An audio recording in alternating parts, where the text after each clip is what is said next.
اعوذ باللہ من الشیطان الرجیم بسم اللہ الرحمن الرحیم الحمدللہ رب العالمین بارئ الخلائق اجمعین والصلاة والسلام والتحیۃ والاکرام علی الرسول المسدد والمصطفى الامجد حبیبنا وحبیب الہ العالمین ابی الزہراء محمد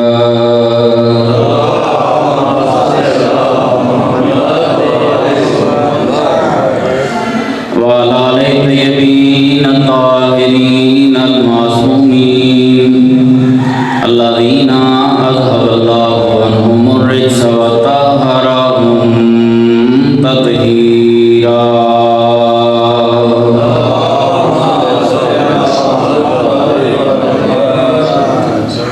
اما بعد فقال سبحانہ وتعالی فی کلامہ المجید والفرقانہ الحمید وقولہ الحق وهو اصدق القائلین بسم اللہ الرحمن الرحیم من اوتی الحکمت فقد اوتی خیرا کثیرا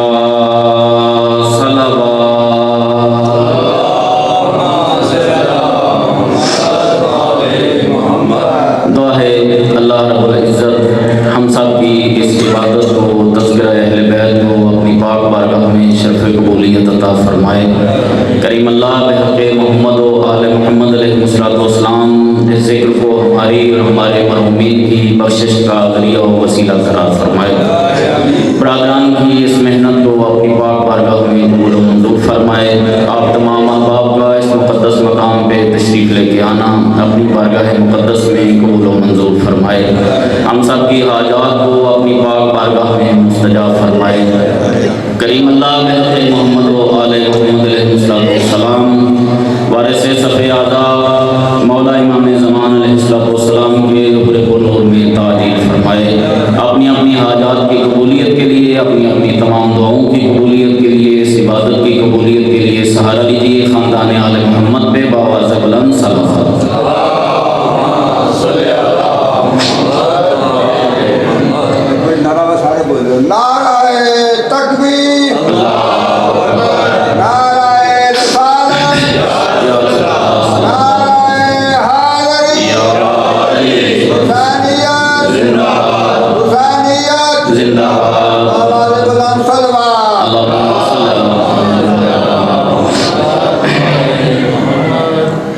خداوند منان کا بڑا ہی لطف و کرم ہے کہ جس کریم پروردگار نے ہمیں اس دنیا میں نجات کے لیے اور آخرت میں نجات کے لیے در محمد و آل محمد علیہ السلام سے نوازا ہے۔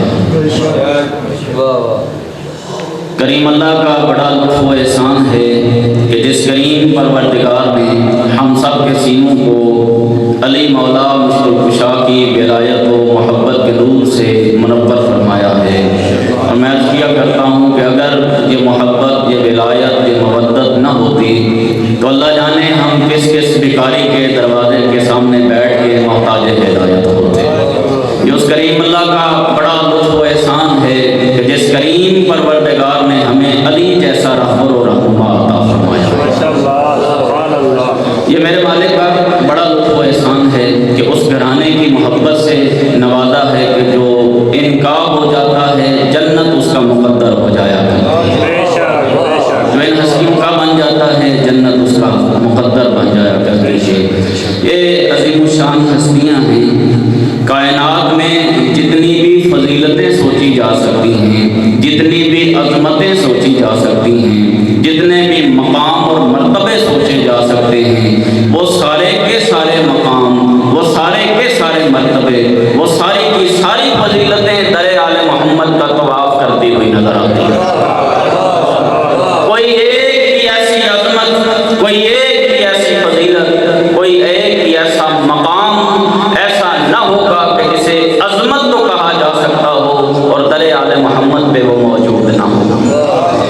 ایک ایسی عظمت موجود نہ ہوگی۔ اللہ نے بڑی ہی عظمتوں سے نوازا ہے، بڑی ہی فضیلتوں سے نوازا ہے، اللہ نے بڑے ہی رتبے عطا کیے ہیں۔ کریم اللہ نے اس زمین و آسمان کو پیدا کیا ہے تو ان کی محبت کے صدقے میں، کریم اللہ نے اگر انبیاء کو نبوتیں عطا کی ہیں تو اس گھرانے کے صدقے میں۔ گزشتہ انبیاء کو جو حکمتیں، نبوتیں، منزلیں عطا ہوتی رہیں، وہ ایک ایک حکمت، ایک ایک منزلت صدقہ ہے در آل محمد کا۔ اللہ رب العزت قرآن کریم فرقان حمید میں یہ ارشاد فرما رہا ہے، من اوتی الحکمت فقد اوتی خیرا کثیرا، کہ جسے حکمت عطا کی جاتی ہے، جسے حکمتیں عطا کر دی جاتی ہے، اسے خیر کثیر عطا کر دیا جاتا ہے۔ تو جو فرما رہے ہیں صاحب، جسے بھی حکمت عطا کر دی جائے اسے اللہ تبارک و تعالیٰ کی طرف سے خیر کثیر عطا کر دیا جاتا ہے۔ اور تیرے اور میرے معصوم پیغمبر ختمی مرتبہ حضرت محمد مصطفیٰ صلی اللہ علیہ وآلہ وسلم، درود پڑھیے گا پاپا سے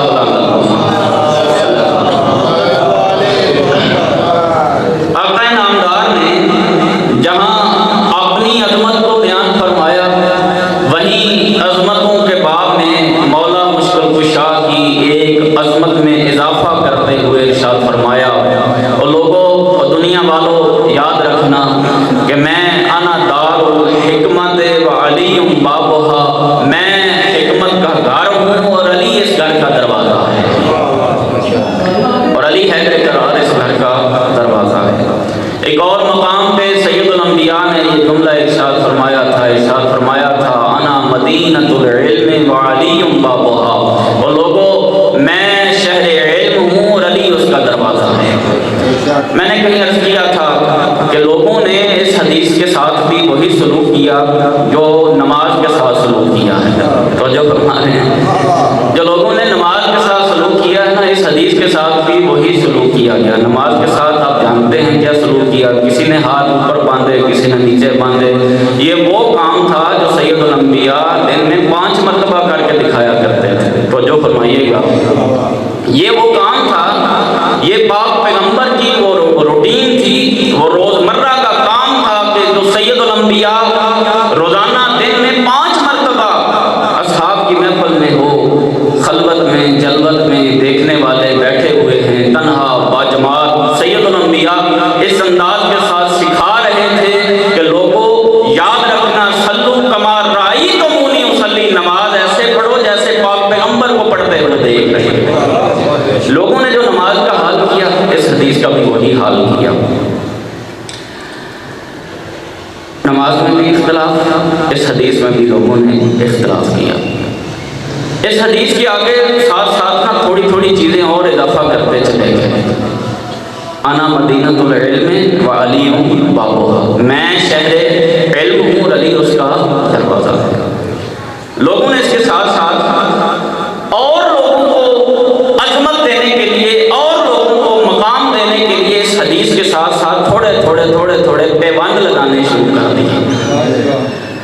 بھائی جس میں اپنی کوئی ذاتی عظمت نہ ہو نا، تو جو فرمائیے گا، جس میں ذاتی عظمت نہ ہو، یہ ہمارے معاشرے کی مثال ہے، جہدے وچ کوئی ذاتی خوبی نہ ہوئے نا، وہ کدی کپڑیاں نو اپنے نو بخا لیندا ہے، کدی جتیاں نو بخا لیندا ہے، کدی چنگا چشمہ لا لیندا ہے، کیونکہ ذاتی خوبی اس کے اندر موجود نہیں ہوتی، تو وہ ان خوبیوں کی طرف چلا جاتا ہے تاکہ میرا بھی وہ معاشرے میں نام بن جائے، میرا بھی معاشرے میں کوئی مقام بن جائے، میری بھی معاشرے میں کوئی حیثیت بن جائے۔ جن کے پاس ذاتی کوئی مقام اور رتبہ نہ تھا نا، انہوں نے علی کی عظمت کے ساتھ پیوند لگانے شروع کر دیے تاکہ پتہ چلے کہ ہم بھی باعظمت ہیں، ہمارا بھی کوئی مقام ہے، معاشرے میں ہمارا بھی کوئی نہ کوئی مقام ہے۔ علی مولا مشکل کشا کی عظمت ہے کہ وہ باب مدینہ علم رسول اللہ ہے۔ سرکار نے پاک پیغمبر کی عظمت کے مولا مشکل کشا کی عظمت کے باب میں یہ جملہ ارشاد فرمایا کہ میں شہر علم ہوں اور علی اس کا دروازہ ہے۔ تھوڑا بولیا جب ہمیں تھوڑے تسی، لیکن مجھے پتہ ہے یقیناً تسی بڑا پیارا سننے والے افراد بیٹھے ہوئے۔ جی آج کھلا ہے بال محمد اور محمد بابا سے بلان صاحب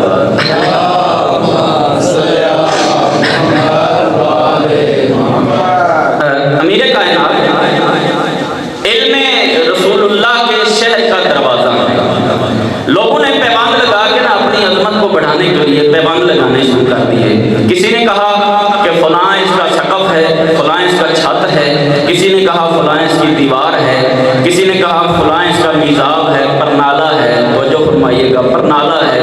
کسی نے اپنی عظمت کو بڑھانے کے لیے دیوار کا سہارا لیا، کسی نے اپنی عظمت کو بڑھانے کے لیے پرنالے کا نام رکھ لیا، کسی نے اپنی عظمت کو بڑھانے کے لیے چھت کا نام رکھ لیا تاکہ ساڈا بھی تو تھوڑا جا وچ نام آ جائے۔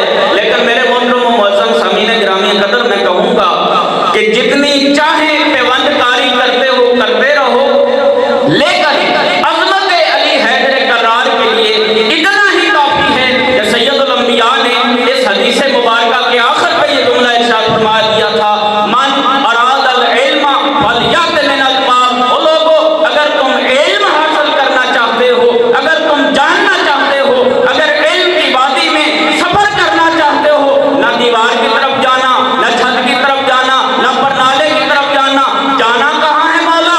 فلیأت من الباب، چلے جانا علی حیدر کرار کے دروازے پہ کہ وہیں سے تمہیں علم ملے گا۔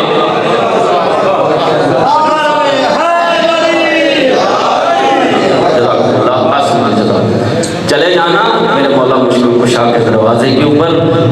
اگر تم علم حاصل کرنا چاہتے ہو تو علی حیدر کرار کا وہ دروازہ ہے کہ جہاں سے خیرات علم ملتی ہے، جہاں علم کی خیرات تقسیم ہوتی ہے، یہ علی حیدر کرار کا دروازہ ہے۔ کس قدر عالم ذات ہیں علی حیدر کرار، کتنی عظمتوں کے مالک ہیں میرے مولا مشکل کشا۔ نہج البلاغہ ہمارے مکتب کی ایک مظلوم سی کتاب ہے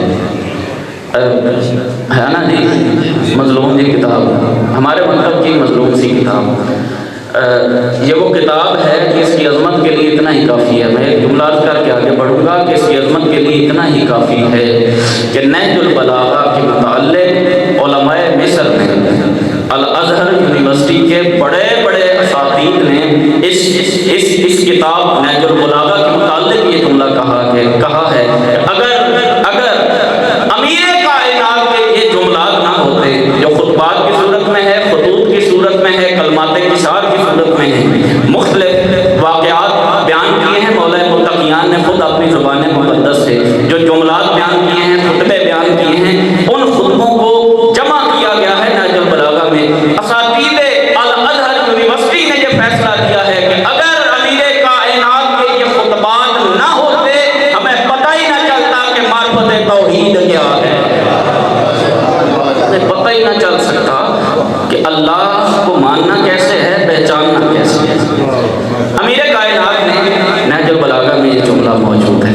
امیر کائنات اپنی عظمت کو بیان کرتے ہوئے ارشاد فرما رہے ہیں، یا نحضر عنی السیل، کس قدر عظمتوں کا مالک ہے علی حیدر کرار، یا نحضر عنی السیل ولا یرقى علی الطیر۔ وہ لوگو، عظمت علی کو اگر پہچاننا چاہتے ہو تو علی عظمت کی اس منزل کے اوپر فائز ہے کہ جس کے سینے سے علم کا سمندر پھوٹ رہا ہے، جس کے سینے سے علم کا سمندر پھوٹ رہا ہے۔ ولا یرقى علی الطیر، علی عظمتوں کی اس بلندی کے اوپر فائز ہے کہ جہاں بلند پرواز پرندے کی پرواز ختم ہو جاتی ہے، علی کی عظمت وہاں سے آغاز ہوتا ہے، علی کی عظمتوں کا وہاں سے آغاز ہوتا ہے۔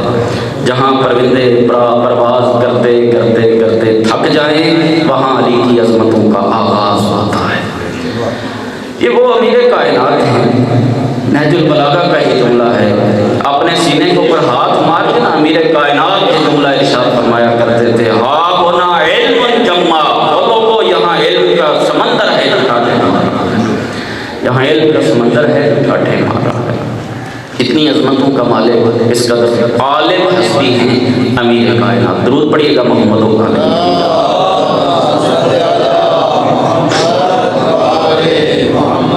پچھو دن آنا، میرا تو پیچھے ہی پڑھنا ہے، میرا تو دیکھیے ہوتا۔ اچھا جی،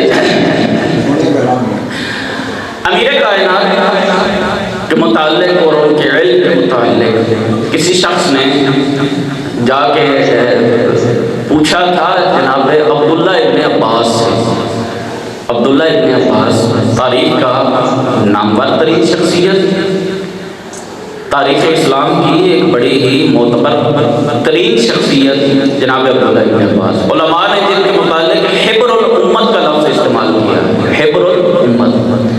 حبر کہتے ہیں روشنائی کو، سیاہی جہد نال لکھی دا نہیں، ٹھیک، اس کو کہتے ہیں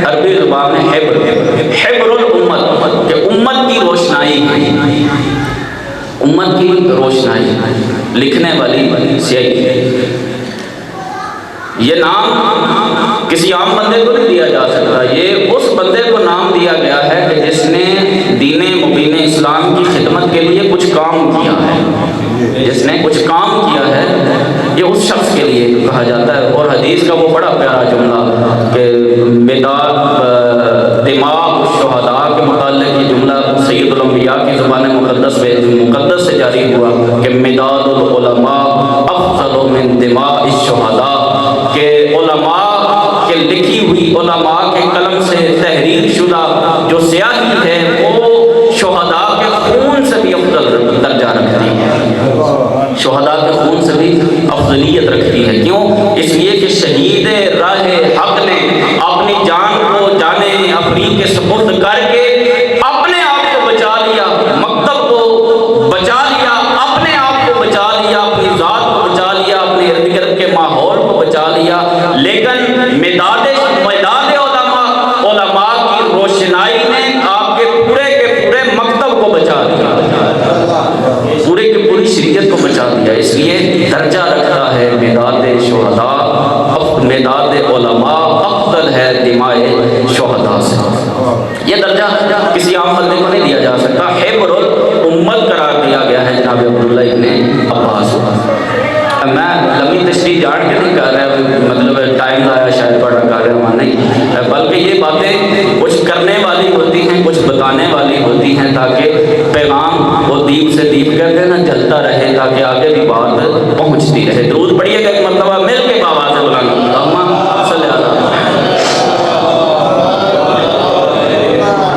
اور اس کے ساتھ ساتھ حبر الامت مفسر قرآن کی تعبیر استعمال کی گئی ہے جناب عبداللہ ابن عباس سے.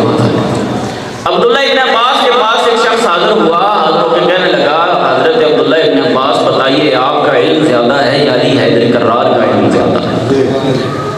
تو جو ہے جناب ذاکر محترم تشریف لے آئے، مل کے ان کی صحت و سلامتی کے لیے بآواز بلند صلوات.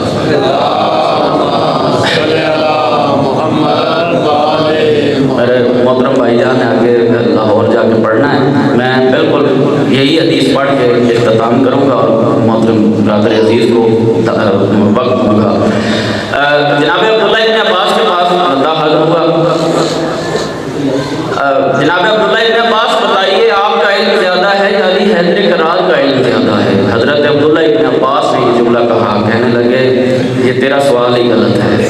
تو جو فرمائیے گا یہ تیرا سوال ہی غلط ہے، میرا علم کہاں، علی حیدر کرار کا علم کہاں، کجا میرا علم، کجا علی حیدر کرار کا علم ہے. نہیں تھوڑا زیادہ دس جو تھوڑا علم تے علی دے، میں شاگرد علی، شاگرد کہاں اور استاد کہاں؟ استاد کا رتبہ بلند ہے، شاگرد ہوں میں مولا کے قدموں کی خاک. نہیں کچھ تو دسو، تو ساڈے ہاتھ کا چنگا چیڑا ہوگا، نہیں کچھ تو دسو. جناب عبداللہ ابن عباس نے یہ جملہ ارشاد فرمایا اور تاریخ میں سنہری حروف کے ساتھ لکھے جانے کے قابل ہے یہ جملہ. جناب عبداللہ ابن عباس نے کہا اگر پوچھتا ہی ہے تو میں پھر بتاتا ہوں تمہیں، سن علمی و علم